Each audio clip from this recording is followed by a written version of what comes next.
Zelda Echoes of Wisdom, the brand new Zelda game that was just announced, may have a gigantic problem. But I think I know how to solve it.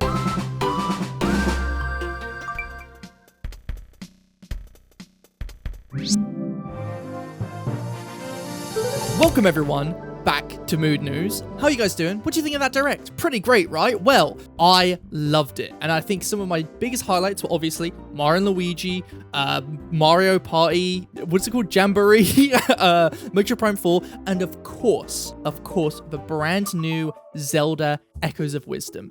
And before even doing a general discussion on my thoughts for the direct overall, which I thought was pretty good overall, I was really happy with this. I just cannot get my head off of Zelda Echoes of Wisdom. I talked about this a little bit in my live stream, which I did just moments ago, basically, as the time of recording this whilst watching, and I still think this could be a huge hurdle and end up hurting this game that, frankly, I really want to play. Now, first, let's break down what this game is and just give a general overview for people who maybe didn't watch the direct. Basically, brand new 2D Zelda game where the premise is you are playing as Zelda, and it seems to be taking a lot of creative freedom, quite similar actually to Tears of the Kingdom and Breath of the Wild in terms of how you tackle the world with puzzles and stuff. And I think them having Zelda be the playable character also enhances this, because it's like, oh, you're not going to be fighting with a sword or a bow and arrow and stuff like Link. You are using your wisdom. You are using your brain to figure things out.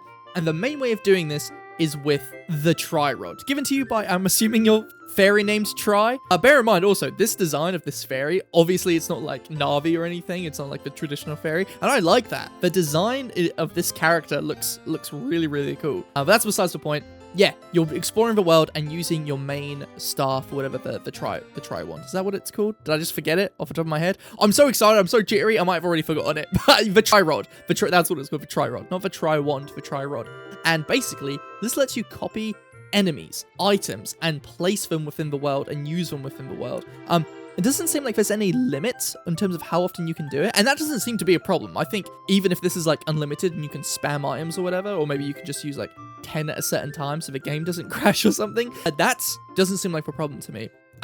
What I think from looking at this gameplay and from seeing like the way the puzzle solving is going about, and seeing just the amount of creative freedom you have to play this game the way you want and to solve the puzzles you want, seems to be hurdled by one main thing, and that main thing is the user interface. It appears that this game, along with taking the traits from Tears of the Kingdom and Breath of the Wild in terms of how open it is and that you can really do whatever you want and take creative freedom on puzzle solving, it seems to also take the game, at least with Tears of the Kingdom's biggest issue, which was the inventory management. In Tears of the Kingdom, but in case you were curious or never played that game, there's the fuse mechanic. And in order to make fusing arrows quite easy, in order to make just fusing stuff in your inventory quite easy, there's a little drop down which you can do. I think if you press the down button on your D-pad, and you can scroll through a list of all your items which you have. And you know what? This works great initially. When you're first playing the game and you're just on the Great Sky Island, well, let's say the Great Plateau for a second, when you're on the Great Sky Island,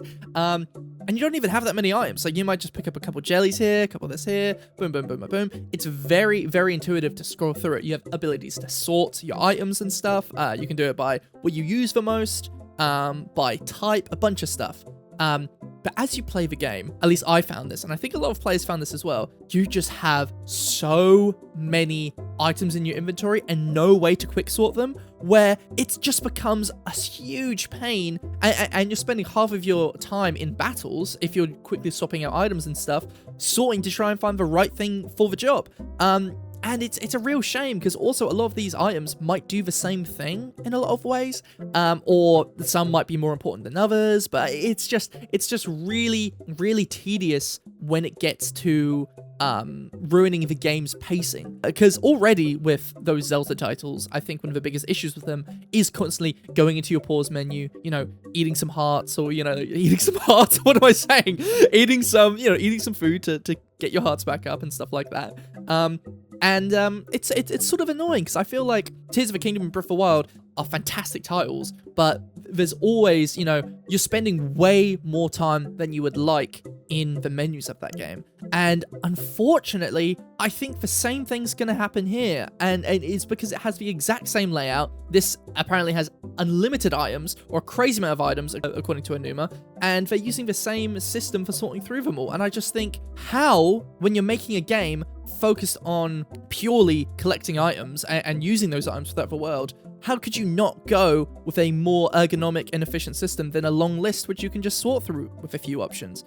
You know, like it just feels really, really unfortunate, where I think this might keep the game back in terms of how fun it is and also how creative you can be. Because look at this analogy. Take Mario Maker, for example. Does Mario Maker just give you one long list with 4 options to swap between? No, it uses a radial system, and that is what I think the solution for this game should be. I think having a radial system organized by, you know, the type of item it is. It could be elemental, right? It could be like, you know, earth, water, fire. It could be like that. It could be, you know, platform, enemy, key, and have like different sort of like subjects for each one. There's a lot of examples of ways to doing this, and I think a radial system would work best. You just look at Mario Maker.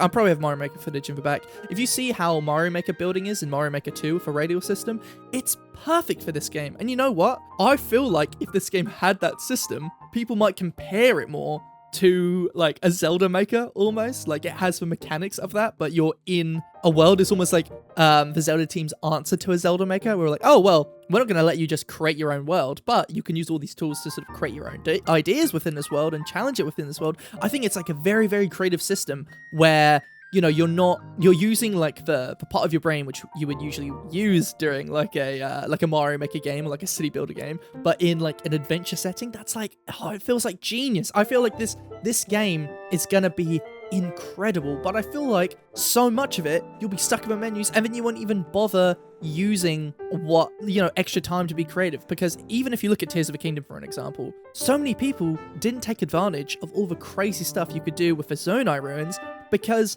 it wasn't as efficient as just, you know, using a hover bike. So I'm kind of worried that people, because of how like slow and sluggish it is to get through the item sorting.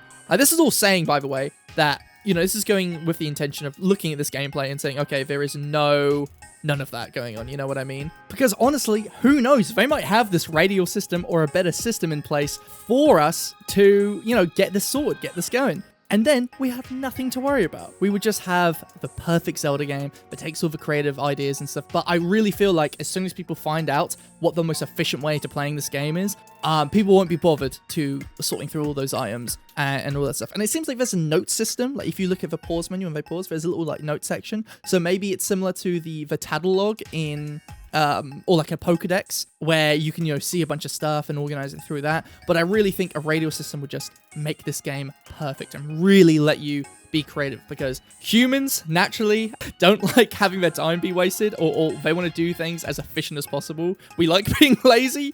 And so with our video games, any tedious parts can really, even if it's small, it can really build up. And I think we're sort of in a situation with that. But what do you guys think? Am I crazy for this? Do you think that this game will be fine even without a radial system and just the long list? Personally, I feel like the game will still be fantastic, but I could see this really being like the one thing to make this go from a 10 out of 10 to a 9 out of 10, or a 9 out of 10 to an 8 out of 10. So let me know what you guys think, and be sure to tune in for more Getting Madz mood news with your host GetMichael /GetMadz /Madz /Madison, whatever you want to call me. And yeah, talk to you guys later. Bye bye.